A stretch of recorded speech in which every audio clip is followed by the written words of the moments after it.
আশা করি প্রিয় শিক্ষার্থীরা সকলেই ভালো আছেন। এখন আমরা ক্লাসে যে প্রশ্নটার সমাধান করব খুবই গুরুত্বপূর্ণ একটা প্রশ্ন। পরীক্ষায় একদমই আসার মতো একটা প্রশ্ন যদি বিগত সালে যদি না এসে থাকে। প্রশ্নটা হচ্ছে ফার্মাটের নীতি হতে আলোর প্রতিসরণের সূত্রগুলো প্রমাণ করো।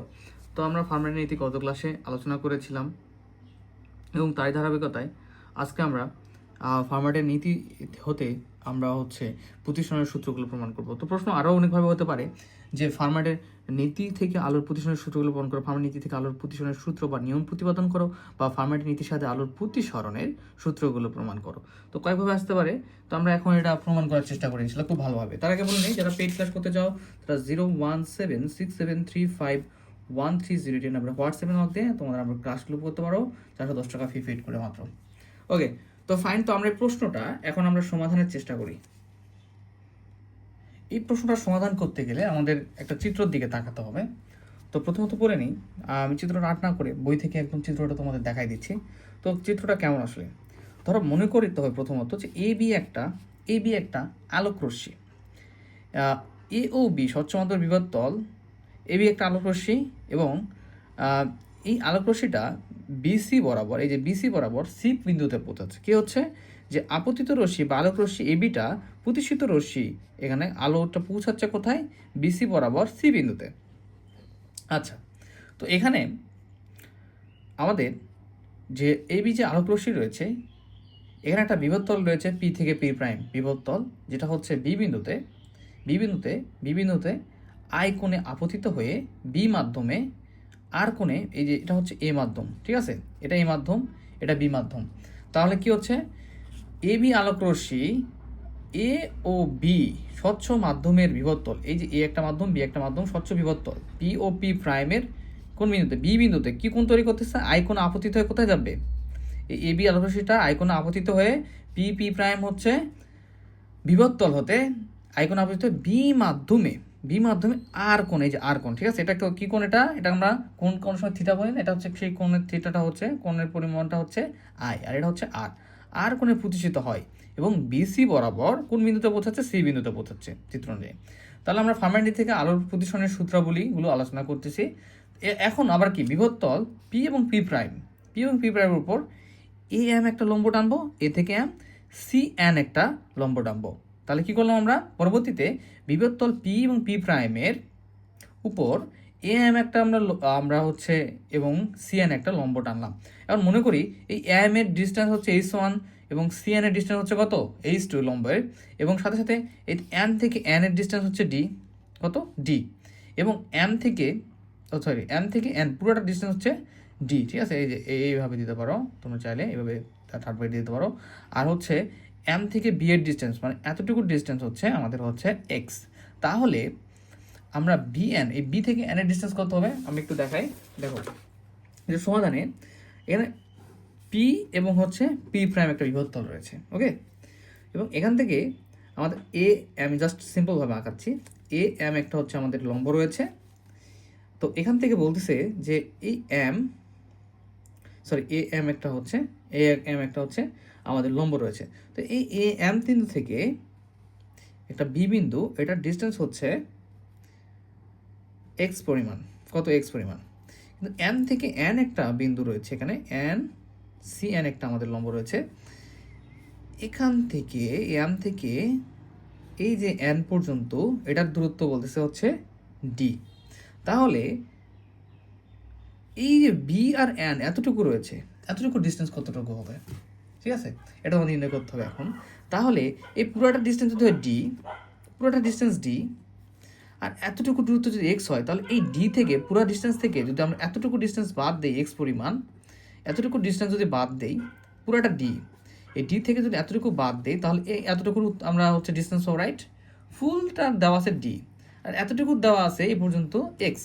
এখন এতটুকু তুমি কীভাবে নির্ণয় করবা? তখন এই পুরোটা থেকে এতটুকু যদি বাদ দেওয়া হয়, পুরোটা থেকে আমরা যদি এতটুকু বাদ দেই, যদি মাইনাস করি এতটুকু দূরত্ব হচ্ছে এক্স, তাহলে এতটুকু দূরত্ব পাবো আমরা যে ডি মাইনাস এক্স এর দূরত্ব হচ্ছে কত দূর পর্যন্ত? বি থেকে এন পর্যন্ত ডিস্টেন্সটা হচ্ছে আমাদের ডি মাইনাস এক্স, ওকে।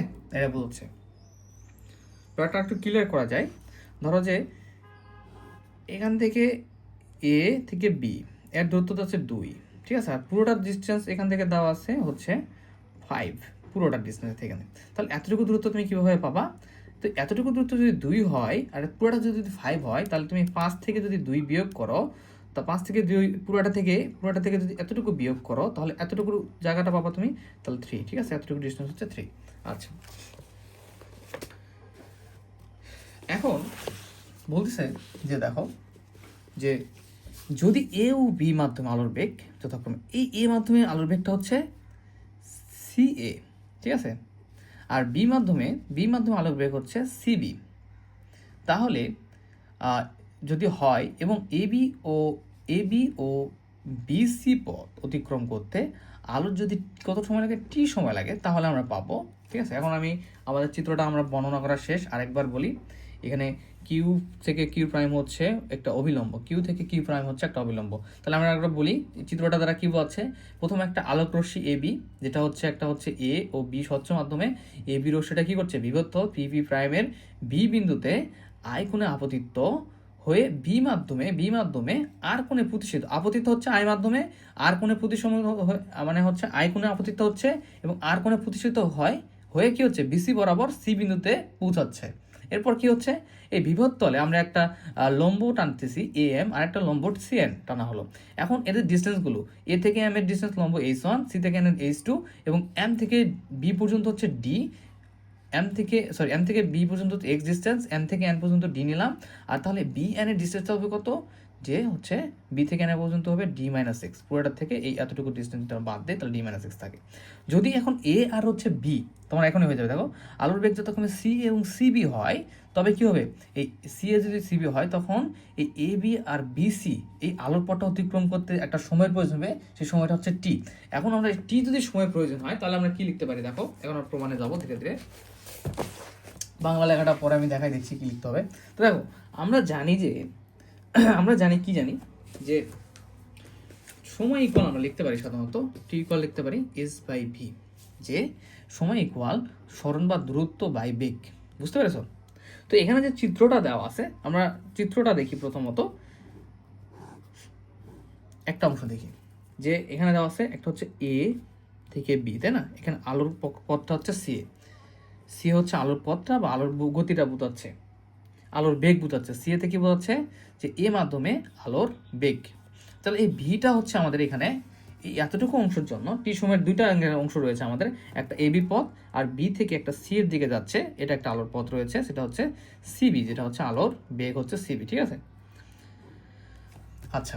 তো এই প্রথম অংশের ক্ষেত্রে টি ইকুয়াল, এখানে আমাদের সময়টা আলো, এখানে যে আমাদের সময়টা আলো যে পথ অতিক্রম করতে, এবি পথ প্রথম পথটা অতিক্রম করতে যে সময় লাগতেছে, সেটা দূরত্বটা হচ্ছে বা সরণটা হচ্ছে কতটুকু, এই পথ যদি অতিক্রম করতে চাই এ থেকে বি পর্যন্ত, তাহলে দূরত্ব হচ্ছে এবি পরিমাণ। এবং এখানে বেগটা হচ্ছে কত, বেগটা হচ্ছে দুইটা পথ, একটা এবি আর একটা হচ্ছে বিসি। তো এবি পথের জন্য সময়টা হচ্ছে এবি দূরত্ব বাই এখানে যে আলোর বেগটা রয়েছিল সিবি, সেটা ডিভাইডেড। যেমন সময় ইকুয়াল কি, দূরত্ব বাই বেগ। তার মানে এখানে হচ্ছে আলোর পথের দূরত্ব হচ্ছে এবি পর্যন্ত, বেগ হচ্ছে সি। এখন ঘটনা হচ্ছে আমরা এতটুকুর জন্য থেমে থাকবো না, তো আমাদের বিসি পথে যে প্রতিষ্ঠিত হচ্ছে আলো, যে আমাদের প্রতিষ্ঠিত হচ্ছে বা আলোটা চলে যাচ্ছে এখান থেকে, তো সেটার পুরোটা আমাদের কি করতে হবে, সময়ের পুরোটার জন্য আমাদের সময় বের করতে হবে। তাহলে বিসির জন্য আমাদের সময়টা কেমন হবে, বিসির জন্য সময় হবে তখন এর পুরো পথটা হচ্ছে বিসি বাই হচ্ছে এর আলোর বেগটা হচ্ছে সিবি, বি বিন্দুতে সিবি। তাহলে এখানে লিখবো বিসি বাই সিবি। ঠিক আছে, এই যে আমরা দুটো সূত্র পেয়ে গেলাম। আচ্ছা, পরবর্তী কাহিনী হবে কি, তাহলে একটা টি ইকুয়াল পাবো আমরা এ বি ইকুয়াল সি এ, এবং টি ইকুয়াল পাবো আমরা বিসি বাই হচ্ছে সিবি, এবং এর পুরো সময়টা পাবো তাহলে কি, এই দুটা পথের যোগফলটা হবে পুরো সময়ের পরিমাণ। তাহলে এটাকে আমরা T1 T2 যদি চিন্তা করি, তাহলে টি হবে এই A B C A plus হচ্ছে বিসি বাই সিবি। যেহেতু আমরা পুরোটার হচ্ছে কি সময় নির্ণয় করব, তো এতটুকুর জন্য পাচ্ছি এতটুকু সময় সূত্র, এটার জন্য তাহলে পুরোটা নির্ণয় করলে এই দুটো আমরা যোগফলটাই আমরা হচ্ছে মেইন সময়টা আমরা পেয়ে যাবো। আচ্ছা, এন্ড ফাইন। এখন ঘটনা হচ্ছে এই এবির জন্য তোমার হচ্ছে এবি, তো এই ত্রিভুজের দিকে দেখো, এখানে যদি এম হয়, তো এখানে এবিটা হচ্ছে অতিভুজ, এখানে একটা কোণ রয়েছে। ঠিক আছে, এখানে এবি হচ্ছে অতিভুজ। ওকে, এখানে ভূমি হচ্ছে আমাদের, আচ্ছা এটা তো এখানে না, এখানে একটা কোণ থাকবে। ঠিক আছে, এই বি বিন্দুতে এখানে একটা কোণ থাকবে, এটা হচ্ছে বি পথে, এ পথের জন্য প্রতিষ্ঠিত কোণ, এটা হচ্ছে এখানে থাকবে হচ্ছে আমাদের আর কোণ, এখানে একটা থাকবে আর কোণ, আর ঠিক আছে। আচ্ছা, চিত্র যেটা তোমরা হচ্ছে বইয়ে আছে চিত্রটা ওইভাবেই। তো দেখো এখানে আমাদের এবির জন্য আমরা এবি ইকুয়াল কি লিখতে পারবো? আমরা জানি যে অতিভুজ স্কোয়ার ইকুয়াল লেখা যায় ভূমি স্কোয়ার প্লাস হচ্ছে লম্ব স্কোয়ার, ঠিক আছে। তো এখানে অতিভুজ কোনটা? এখানে ত্রিভুজ এ বি এম মনে করো, ঠিক আছে। তো এখানে অতিভুজ এই কোণকে কেন্দ্র করে এই যে পথটা সেটা হচ্ছে অতিভুজ। তাহলে এখানে এ বি স্কোয়ার ইকুয়াল ভূমি হচ্ছে এম, ভূমিটা কি হবে? এখানে ভূমিটা হবে এ এম, বলতে এখানে হচ্ছে আমাদের ভূমিটা হচ্ছে কত? h1 ডিস্টেন্স এখান থেকে, আর এতটুকু ডিস্টেন্স আমরা জানি কি এম থেকে বি পর্যন্ত এক্স, তাই না? তাহলে এখানে হবে ভূমি মানে হচ্ছে h1 স্কোয়ার প্লাস হচ্ছে এম থেকে বি পর্যন্ত ডিস্টেন্সটা হচ্ছে আমরা জানি কি জানি হচ্ছে ডিস্টেন্স হচ্ছে এক্স, তাহলে h1 স্কোয়ার এক্স স্কোয়ার, ঠিক আছে। তাহলে এ বি ইকুয়াল কী পাবো আমরা? ওই পাশে যদি বর্গমূল করা হয় স্কোয়ার রুট কেটে যাবে, তখন এ বি ইকুয়াল থাকবে আমাদের root over h1 square plus X square. Okay fine. তো জাস্ট আমি এক্সপ্লেনগুলো করতেছি যাতে তোমাদের পরবর্তীতে সহজ লাগবে। তাহলে আমরা এখানে এ বির ভ্যালুটা আমাদের যে চিত্র সেই চিত্র থেকে আমরা এই এ বির ভ্যালুটা পেলাম। এ বির ভ্যালুটা হচ্ছে কত? যে এ বি পথের জন্য আমরা এ বির ডিস্টেন্সটা পাচ্ছি যে অতিভুজ ইকুয়াল হচ্ছে root over h1 square plus X square, A বির ডিস্টেন্সটা আমরা পাবো। তো এ বি যেহেতু আমরা বলছি যেটা দূরত্ব, তো এ বির দূরত্ব পাওয়ার সূত্র কি? যে root over h1 square plus X square. তো এখানে আরেকটা পথ রয়েছে,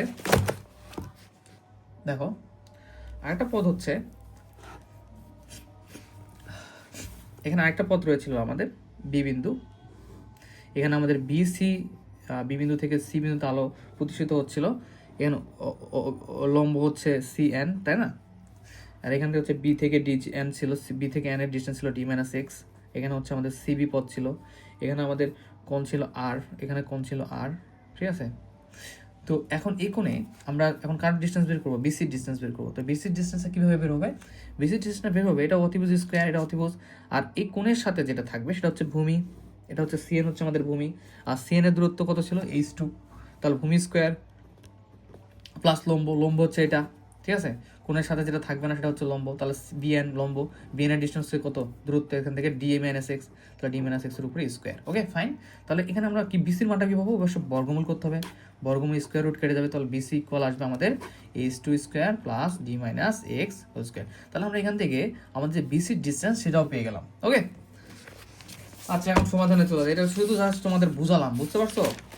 তোমার বইতে চিত্রটা আছে সুন্দর করে আর্ট করে নিবা, তাহলে সমাধান করতে পারবা। আচ্ছা, তাহলে আমি এখন সুন্দরভাবে তোমাদের লিখে দিই। তো প্রথমে এখন একদম আমরা ফাইনাল বা বোঝার শেষ মোটামুটি, এখন আমরা ফাইনাল বোঝাতে। তো তোমরা বাংলাটা এটাই লিখে দেবা, যে মনে করি এবি আলোক রশ্মির চিত্রটা কাট করবা এভাবে সুন্দর করে, যে এখানে কোন এখানে কোনগুলো দিবা, এবি আলোক রশ্মি এবি স্বচ্ছ মাধ্যমে বৃহত্তল পি কোন আপতিত হয়ে বি মাধ্যমে আর কোনো পজিশন বিসি বরাবর সি বিন্দু পৌঁছে চিত্র অনুযায়ী, এবং এখন বিভত্তল এটা দেখে নাও, বুঝছো? এটা সুন্দরভাবে লিখে দেবা। এখানে কিন্তু ক্যালকুলেশন কিছু ভুল আছে, সেটা আমি সঠিক করে দেবো এখন, ঠিক আছে? এতটুকু লিখে দেবো, তাহলে আমরা পাই যেটা বারবার বলছি সময় ইকুয়াল, তাহলে মনে করো তাহলে পাচ্ছি সময় ইকুয়াল একটা কি আমাদের এবি বাই সি। এটা কিসের জন্য? এবি পথের জন্য। এবি পথের জন্য টি ইকুয়াল হচ্ছে প্রথমে হচ্ছে AB by C A plus BC পথের জন্য বিসি বাই সিবি, ঠিক আছে। বা তোমরা চাইলে এইভাবে লিখতে পারো যে টি ওয়ান ইকুয়াল প্রথমে AB by C A, T two equal হচ্ছে বিসি বাই সিবি, এরপরে তোমরা T equal T one plus T two, দুইটা পথের জন্য। এরপর টি ওয়ানের ভ্যালুটা এখানে বসে দিতে পারো এবং এটা টি টু বসে দাও, অথবা একবার দিতে পারো, তাহলে আমরা পাই, ঠিক আছে। এখন আমরা এবির জন্য পেয়েছিলাম কি, একটু আগে আমি তোমাদের অ্যানালাইসিস করে দেখালাম যে এবির জন্য আমরা কি পাচ্ছি। এবির জন্য পাচ্ছি হচ্ছে root over h1 square plus X square. আবার একটু বলি, এই যে চিত্র দেখো, এই যে এ থেকে বি পথের দূরত্বটা আমরা কিভাবে বের করলাম? যে অতিভুজ স্কোয়ার প্লাস ভূমি স্কোয়ার প্লাস লম্ব স্কোয়ার। তো এখানে লম্বর দূরত্বটা হচ্ছে এটা এক্স পরিমাণ, ভূমি হচ্ছে h1, তাহলে আমরা এই এবির মানটা পাবো কিভাবে? Root over X square plus X square, যা আলোচনা করেছি। যদি না বুঝতে পারো আবার বলবা। প্লাস বিসির ডিস্টেন্সটা আমরা বের করেছি, ডিস্টেন্সটা কত? বিসির দূরত্বটা যে h2 স্কোয়ার প্লাস হচ্ছে D minus X whole square. Okay fine, by হচ্ছে সিবি। আচ্ছা, তো এটা আসলে আমাদের কিসের? টি এর ভ্যালু। এখন ফার্মাটের নীতি অনুসারে, ফার্মাটের নীতিটা এখন কাজে লাগাতে হবে আমাদেরকে। ফার্মাটের নীতি অনুসারে সময়টা কী হবে? সর্বনিম্ন হবে। টি সময় হবে ন্যূনতম, পার্মানেন্টিটি গত ক্লাসে যেটা শিখেছি আমরা, তো সময় যদি ন্যূনতম হয় তাহলে সুতরাং অতএব আমরা কি জানি, ওই যে গত ক্লাসে শিখেছি ডিএক্স ডিটিটা হবে হচ্ছে 0। তো এখন হচ্ছে এই ডিএক্স ডিটি মানে কি, যে ডিএক্স ডিটি যে ধরো এক্স একটা পথের সাপেক্ষে সময়কে আমাদের ডিফারেন্সিয়েশন করতে হবে, তার সময়টা তাহলে কী হবে আমাদের হচ্ছে ন্যূনতম হবে। পার্মানেন্ট ইন্টিজার ছিল যে কম সময়ে একটা পথ অতিক্রম করবে ন্যূনতম সময়ে, সবচেয়ে কম সময়। এখন দেখো তাহলে এক্স এর সাপেক্ষে টিকে আমাদের কী করতে ডিফারেন্সিয়েশন, তো তাহলে ডি বাই ডি এক্স, এখানে টি এর ভ্যালুটা হচ্ছে কোনটা, এটা টি এর ভ্যালু কোনটা এটা, তাহলে এখানে দেখো আমরা এটাকে ডিফারেন্সিয়েশন করবো, তাহলে ডিফারেন্সিয়েশন করলে আসবে এখানে হচ্ছে দেখো আমরা কাকে করবো টিকে, টিটা হচ্ছে √8 h1 plus X square by C A plus হচ্ছে √h2 square plus D minus X square by CB, ঠিক আছে, ইকুয়াল হচ্ছে 0। Okay fine. তো এখন আমরা সমাধান করে ফেলি। তো এক্স এর সাপেক্ষে অন্তরীকরণ, তো এক্স এর সাপেক্ষে অন্তরীকরণ করতে গেলে প্রত্যেকটা পদকে আলাদাভাবে অন্তরীকরণ করতে হবে, রাইট। তো তোমাদের জন্য আরও সুবিধার জন্য বোঝানোর জন্য যে দেখো ডিডিএক্স, তাহলে এটাকে আমরা আলাদা করতে অন্তরীকরণ করবো one square plus X square by C A. অনেকে হয়তো পারো ভালোভাবে, এই ডিডিএক্স এর সাথে গুণ অবস্থায় থাকবে, আলাদা আলাদা করে অন্তরীকরণ করলে তোমাদের বুঝতে সুবিধা হবে। তো অনেকেই এই ব্যাপারগুলো উইক, ঠিক আছে। h2 square plus D minus X square CB equal হচ্ছে 0।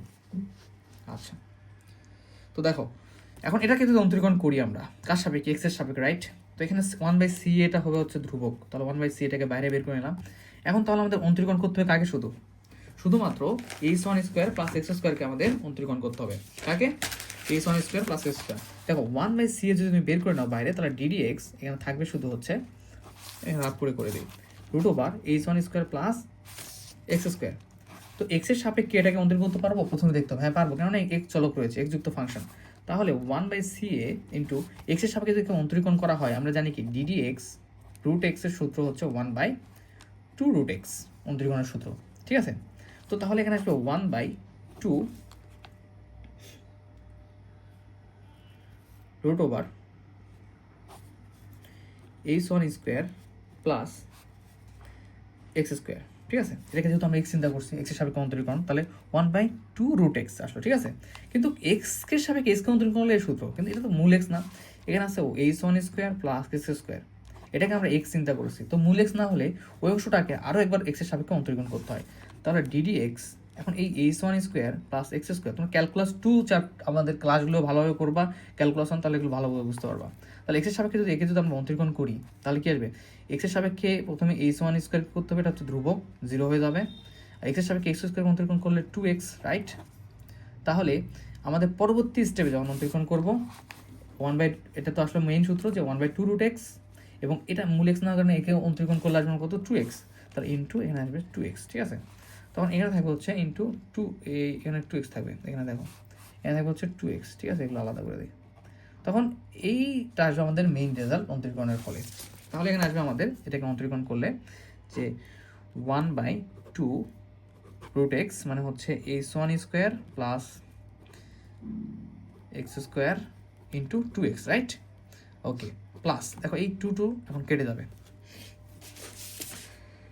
এখন দেখো আমাদের এখানে রয়েছে আবার হচ্ছে এক্সের সাপেক্ষে এই অংশটাকে অন্তরীকরণ করতে হবে। তো এখানে আমাদের 1/cbটা হচ্ছে ধ্রুবক, রেখে দাও।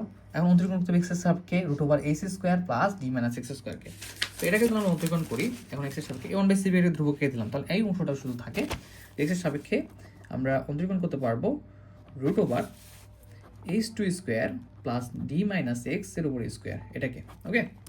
তাহলে এক্সের সাপেক্ষে অন্তরীকরণ করি, প্রথমত আমাদের এটাকে পুরোটাকে এক্স চিন্তা করবে, এই যে ডি মাইনাস এক্স রয়েছে, এক্স যুক্ত পদ রয়েছে, তাহলে এক্স চিন্তা করলে সূত্রটা কি আসবে, √x যে সূত্র 1/2 √x, এক্স হচ্ছে এখানে h2 square plus D minus X square. এখন তো এটা মূল এক্স না হওয়ার কারণে এই বান্ধাকে আমাদের আরও একবার অন্তরীকরণ করতে হবে, ঠিক আছে, ডি মাইনাস এক্স স্কোয়ার। কাকে, এটা মূল এক্স না, আমরা এক্সের সাপেক্ষে করতে পারি, মূল এক্স না, এক্স যুক্ত ফাংশনের কারণে সূত্র অ্যাপ্লাই করতে পারলাম। এটা কিন্তু আরেকবার অন্তরীকরণ করো তুমি, এটা মনে করে এখানে লিখলা।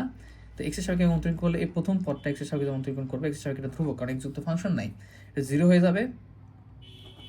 আর এখানে তুমি যখন অন্তরীকরণ করবা তখন এক্সের সাপেক্ষে এটাকে আবার এক্স চিন্তা করতে হবে, ডি মাইনাস এক্সকে এক্স চিন্তা করতে হবে। তো আমরা D minus dx X to the power অনেক সূত্র জানি না, যে পাওয়ার সামনে থাকলে সামনে আসে পাওয়ার ভিত্তি, এক্সের সাপেক্ষে এক্স টু পাওয়ার সূত্র হচ্ছে পাওয়ার সামনে আসে ভিত্তি পাওয়ার থেকে 1 বিয়োগ, সেই সূত্রে অ্যাপ্লাই করবো। তাহলে এখানে আমাদের ভিত্তি হচ্ছে ডি মাইনাস এক্স, আর পাওয়ার 2 সামনে আসবে, আর পাওয়ার থেকে 1 বিয়োগ করতে হবে, এটা এক্সের ফাংশন। তো সো ডি মাইনাস এক্স, এখন আবার ডি মাইনাস এক্স তো মূল এক্স না, ডি মাইনাস এক্স একটা অংশ দেখে আমরা এক্স এর ফাংশন হিসেবে চিন্তা করতে পারছি এবং সূত্র প্রয়োগ করছি। ডি মাইনাস এক্স তো মূল এক্স না, ডি মাইনাস এক্স সাথে ডিও রয়েছে, সো একে আবার ফ্রি করার জন্য আবার ডি মাইনাস এক্সকে আবার করে অন্তর্গণ করতে হবে। তো এটা পারতে গেলে অন্তরীকরণ ভালো করে পারতে হবে, ঠিক আছে। সো ক্যালকুলেশন বা ক্যালকুলাস 2 বেসে ভর্তি হতে পারো। এই লাইনটা যেমন আছে এখানে তেমন থাকলো। এখন এখানে দেখো 0 প্লাস 2 ডি মাইনাস এক্স, এই যে 2 মাইনাস 1 থেকে বিয়োগ করলে কি থাকবে আমাদের এখানে ডি মাইনাস এক্সই থাকবে। 2 মাইনাস 1 মানে হচ্ছে পাওয়ার 1। আর এখানে দেখো এক্সের সাপেক্ষে ডিকে অন্তরীকরণ করলে আবার 0 আসবে, আর মাইনাস এক্সকে যদি অন্তরীকরণ করা হয় এই সূত্র, ঠিক আছে, এই সূত্র যদি প্রয়োগ করা হয় পাওয়ার 1 রয়েছে সামনে, তো এখানে শুধু আসবে আমাদের কত -1, ঠিক আছে, -1। তো এই -1টা এখন আমাদের দেখি কী অবস্থা হয়। দেখো তাহলে এখানে আমাদের ফাইনাল রেজাল্ট আসবে 1/2 root over h2 square plus D minus X square into এই যে 2d মাইনাস এক্স, ঠিক আছে। এটা তো আমাদের কি আসছে, এই ক্যালকুলেশনটা করে এর সঙ্গে গুণ অবস্থায় ছিল আসছে 2d minus X, 2d minus X, আর এর সামনে -1 ছিল, সেই -1টা আমরা -1টাকে সামনে দিলাম, ঠিক আছে। তো এইটুকুর অংশ দেখো, এটার অন্তরীকরণ বিশাল বড় হয়ে গেল। তো একটা পার্টে তোমাদের সমস্যা হতে পারে যে এই অংশটাকে কীভাবে অন্তরীকরণ করলাম, রাইট। আমরা দেখো ddx d মাইনাস এক্স, তো ডি এক্সের সাপেক্ষে ডি ধ্রুবক পুরো একটা পদ, একটা পদ আলাদা, দেখো এখানে 0, আর এক্সের সাপেক্ষে যদি এক্সকে অন্তরীকরণ করা হয় তাহলে আসবে সামনে মাইনাস আছে, এর হচ্ছে অন্তরীকরণটা হবে এরকম যে সর্বোচ্চ পাওয়ার সামনে আসবে 1 ভিত্তি পাওয়ার থেকে 1 বিয়োগ, তাহলে -1, এক্সের পাওয়ার 0 হয়ে যাবে এখানে, এক্সের পাওয়ার 0, এক্সের পাওয়ার 0 মানে কত 1, 1 × 1 ইকুয়াল হচ্ছে -1। একদম ডিটেলস করে দিচ্ছি কারণ যদি সমস্যা না থাকে। তাহলে ফাইনাল রেজাল্ট আমরা এটাকে অন্তরীকরণ করলে আমরা ফাইনাল রেজাল্ট পাবো কি, যে হচ্ছে এটা -1/2 root over H square plus D minus square. এটা হচ্ছে মেইন এখানকার, এটা বুঝতে পারলে সব বুঝতে পারবা। আর এখানে ঘাবড়ানো যাবে না, এটা একটা আলাদা পদ প্লাস এটা একটা আলাদা পদ, কেননা ব্র্যাকেট দিয়ে ক্লোজ করে স্কোয়ার করে দেওয়া আছে। সো এটা ডি মাইনাস এক্স মানে এটা একটা ফাংশন, এটা অন্তরীকরণ করতে পারবো আমরা আলাদাভাবে। আর এখানে যেহেতু ব্র্যাকেটের উপরে কোনো স্কোয়ার মিস কিছু নেই, তার মানে এটা দুইটা ডি মাইনাস এক্স হলেও দুটো আলাদা পদ হয়ে গেছে, এটাকে এক্সট্রা করে একে এক্সট্রা করে আমরা অন্তরীকরণ করতে পারবো।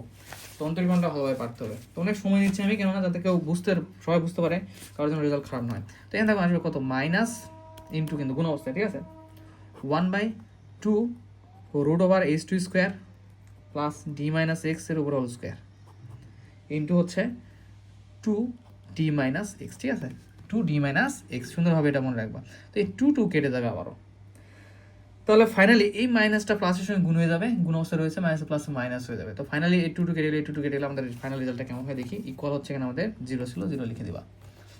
ওকে ফাইন, ভালোই সময় নিচ্ছি যাতে বুঝতে পারো। তো তাহলে আমাদের ফাইনাল রেজাল্ট হবে বা এরকম যে উপরে থাকবে তাহলে এক্স, নিচে থাকবে CA root over h1 square plus X square. আবার একটা বোঝার জিনিস আছে মাইনাস, এখানে আসবে তাহলে ডি মাইনাস এক্স বাই হচ্ছে CB root over h2 square plus D minus এক্সের উপরে স্কোয়ার, ঠিক আছে, ইকুয়াল 0। মানে জাস্ট কাটাকাটি করে এই লাইনটা আমরা এখানে লিখে দিলাম। ফাইন, এখন দেখো এখানে একটা নতুন একটা ব্যাপার চলে আসবে, সেটা হচ্ছে তুমি এখানে 1/c থাকো, এই x/h1 square plus X square, এটা আসলে কি নির্দেশ করতেছে। x হচ্ছে আমাদের এখানে ছিল, x ছিল হচ্ছে এখানে দূরত্ব, সরি x হচ্ছে ছিল আমাদের, হ্যাঁ x হচ্ছে আমাদের এখানে ছিল mb এর মান, দূরত্ব না। এখানে চিন্তা করলে এটা ছিল আমাদের ভূমি, লম্ব। আচ্ছা, এক্সটা ছিল কার ভ্যালু, mb এর ভ্যালু। আচ্ছা আমি একটু বুঝাই দিই। আর এখানে আছে আরেকটা আমাদের ডিভাইডেড কি, রুট ওভার এই অংশ 1/c যেমন আছে থাকুক, 1/c যেমন আছে থাকুক, এইটুকু কাজ করবো আমরা। আরেকটা ছিল হচ্ছে root over h1 square plus h square, এটা ছিল আমাদের কিসের দূরত্ব, এটা ছিল আমাদের ab-র, ঠিক আছে। আমরা কিন্তু ইতিমধ্যে এটা বের করছি বা ধরছিলাম। এই দেখো এই যে m থেকে b এর ক্ষেত্রে, এই i কোণের ক্ষেত্রে, কিসের ক্ষেত্রে, i কোণের ক্ষেত্রে m থেকে b এর দূরত্ব হচ্ছে x ছিল, এই যে m থেকে b এর দূরত্ব আমরা x নিয়েছিলাম, আর a থেকে b এর দূরত্বটা আমরা অতিভুজ দূরত্বটা বের করছিলাম, তাই না। এটা তাহলে এখানে কি হবে, আমরা এইভাবে লিখতে পারি, তাই না, যে i কোণের ক্ষেত্রে আমরা লিখতে পারি যে এই যে mb বাই ab লিখতে পারি। ওকে ফাইন, i কোণের ক্ষেত্রে আমরা লিখতে পারি। তো mb মানে এটা কি হচ্ছে, এটা হচ্ছে mb-টা হচ্ছে এটা, যেটা হচ্ছে আমাদের এখানে লম্ব i কোণে mb-টা হচ্ছে লম্ব, আর ab-টা হচ্ছে কি ছিল আমাদের অতিভুজ। তাহলে লম্ব বাই অতিভুজ মানে কি সাইন, আর কোনটা কি ছিল আমাদের এই ক্ষেত্রে i, তাহলে সাইন i, বুঝতে পারছো। তাহলে এই যে x বাই এটা হচ্ছে লম্ব, এটা ছিল হচ্ছে অতিভুজ। তাহলে এই লম্ব বাই অতিভুজ আই কোণের ক্ষেত্রে আমরা কি লিখতে পারবো? সাইন আই লিখতে পারবো। বুঝতে পারছো? সাইন আই কেন লিখতে পারতাম? এটা হচ্ছে লম্ব, এটা হচ্ছে অতিভুজ। কোন কোণে? আই কোণে। মানে আমরা আই কোণ নিয়ে তো এটা এটুকু দ্রুত এবির ক্ষেত্রে বের করছিলাম, আমরা কাজ করতেছি। এটা হচ্ছে পরে আর এর ক্ষেত্রে। তো এক্স দূরত্ব হচ্ছে এম বি লম্ব, আর এটা হচ্ছে আমাদের কিসের? এ বি অতিভুজ। তার লম্ব বাই অতিভুজ মানে হচ্ছে সাইন আই ওই ক্ষেত্রে। বুঝতে পারছো? আই কোণের ক্ষেত্রে। আচ্ছা, minus D minus one by C যেমন আছে, সিবি আছে যেমন থাক। এখানে ডি মাইনাস এক্স বাই হচ্ছে আছে হচ্ছে কি CB into root C one by সিবিটাকে বাইরে নিলাম। ডি মাইনাস এক্স এখানে আমাদের রয়েছে ডি মাইনাস এক্সটা হচ্ছে আমাদের ডি মাইনাস এক্সটা আমার কি দেখো, ডি মাইনাস এক্সটা হচ্ছে এই যে বি থেকে এন ডিস্টেন্স, তাহলে বি থেকে এন, আর হচ্ছে এখানে root over H one square plus D minus X square. এটা কিসের দূরত্ব আমরা পেলাম? এটা পেয়েছিলাম বিসি এর ডিস্টেন্স, রাইট? তাহলে এখানে বলতেছে কি ডি মাইনাস এক্স বাই হচ্ছে এটা, তাহলে ডি মাইনাস এক্স বাই এটা যদি হয় তাহলে বিএন বাই বিসি হবে। আর বিএনটা কি আমাদের এখানে দেখো তো, এই ক্ষেত্রে এই আর কোণের ক্ষেত্রে বিএনটা হচ্ছে আমাদের লম্ব, ভূমির সাথে যেটা থাকে এটা হচ্ছে কোণের সাথে যেটা থাকে লম্ব, ভূমি আর অতিভুজ, আর এটা থাকে যেটা থাকে না এটা হচ্ছে আমাদের লম্ব। তাহলে আমাদের লম্ব এটা, আর এটা হচ্ছে অতিভুজ, লম্ব বাই অতিভুজ কোন কোণের ক্ষেত্রে? আর কোণের ক্ষেত্রে। তাহলে এটা লম্ব বাই অতিভুজকে আমরা সাইন লিখতে পারি, সকলে জানি লম্ব বাই অতিভুজ, তাহলে সাইন আর কোণের ক্ষেত্রে। তাহলে আমরা ফাইনালি এটা ডিভাইডেড যদি এটা করা হয়, এটা ডিভাইডেড এটা, তাহলে আমরা লম্ব বাই অতিভুজ পাচ্ছি, এটাকে আমরা হচ্ছে কোন কোণের ক্ষেত্রে? সাইন আর কোণের ক্ষেত্রে। তো আমরা এখানে লিখতে পারবো সাইন আর। বুঝতে পারছো? চিত্র থেকে তোমরা সাইন আই মানে হচ্ছে এটার বাই এটা, আর সাইন আর মানে এটা এটা এটা বুঝালাম, জিরো। ওকে ফাইন, ফাইনালি আমরা একটা সুন্দর আকার পাচ্ছি। যে দেখো আমরা এভাবে লিখতে পারি সাইন আই বাই হচ্ছে সি এ, মাইনাসটা এই পাশে পার করে দিলে সাইন আর বাই সিবি। এখন এটাকে আমরা একটু দেখো ক্রস গুণ করবো, সাইন আই বা ডিভাইডেড এই সাইন আরটাকে নিচে নিয়ে আসবো, তাহলে হবে এখানে হচ্ছে সাইন আর ইকুয়াল এই সি, এটাকে ক্রস গুণ করবো, উপরে নিয়ে যাবো, আর সিবিটা নিচে থাকবে। এটাকে আমরা একটা ধ্রুবক ধরবো যে মিউ বি, এটা হচ্ছে আমাদের এই মিউ বি, এটা হচ্ছে আমাদের প্রতিসরণের দ্বিতীয় সূত্র। তো আমরা ফার্মাটের নীতি অনুসরণ করছি, সময় ন্যূনতম ধরছি, তারপরে ডিএক্স বাই ডিটি ইকুয়াল 0 হয়েছে, আর সেক্ষেত্রে আমরা পাইছি মিউ বি। তো তোমরা চাইলে সুন্দরভাবে এটুকু লিখতে পারো, দেখে দিতে পারো এখন যে এটা দ্বিতীয় সূত্র, এবং আবার এ বি ও বিসি রেখাদ্বয় পরস্পর সি বিন্দুতে মিলিত হয় একটি সমতল গঠন করে, মিলিত হয় একটা সমতল গঠন করে। এবিসি পথ ক্ষুদ্রতম হয়, এই সমতল বিভক্ত পি পি প্রাইম এর উপর লম্ব হবে। কোথায় হবে? পি পি প্রাইমের উপরে লম্ব হবে। আবার কিউ পি প্রাইম বিভক্তলের উপর লম্ব হয়। এবি ও বিসি সমতল গঠন করে কিউ প্রাইম, এই যে কিউ থেকে কিউ প্রাইম ওই সমতলে থাকবে। অতএব দেখা যায় আপতিত রশ্মি এবি প্রতিষ্ঠিত এবং রশ্মি বিসি এবং আপতিত বিন্দুতে বিভক্তলের উপর অঙ্কিত অভিলম্ব কিউ প্রাইম একই সমতলে থাকে। এই প্রতিসরণ প্রথম সূত্র, দ্বিতীয় সূত্র প্রুভ করলাম, আর এখান থেকে এই ব্যাখ্যাটুকু হচ্ছে প্রথম সূত্রের। তাহলে প্রতিসরণের সূত্রগুলো আমরা কোথা থেকে পেলাম? আমরা পাচ্ছি ফার্মাটের নীতি অনুসরণ করে। এটা হচ্ছে মেইন অ্যান্সার। তো বাংলাটুকু একটু তোমরা পড়ে নিবা, ঠিক আছে? আর এটা ফলো করা যাবে, এই যে এখানে ক্যালকুলেশন কিন্তু ভুল করছে, 2x নিচে একটা 2 থাকতে 2x থাকবে। তোমরা ফলো করবা বই বা গাইড বা সাজেশন যেটা ফলো করো সঠিকভাবে ফলো করতে হবে, আর আমি সবগুলো প্রশ্নের সঠিকভাবে অ্যান্সার করে দেবো, ঠিক আছে? আমি যেভাবে করে দিলাম ওইভাবে তোমরা করে ফেলবা। ধন্যবাদ। তো আই হোপ যে ক্লাসটা বুঝতে পেরেছো কিনা অবশ্যই কমেন্টে বলেও দিবা যে ক্লাসটা বুঝতে পেরেছো কিনা, নয়তো সমস্যা, ক্লাস যদি বুঝতে না পারো সমস্যা, তাহলে আরও ডিটেলস করাতে হবে, আর বেশি ডিটেলস হয়ে গেলে ওটাও জানাবা।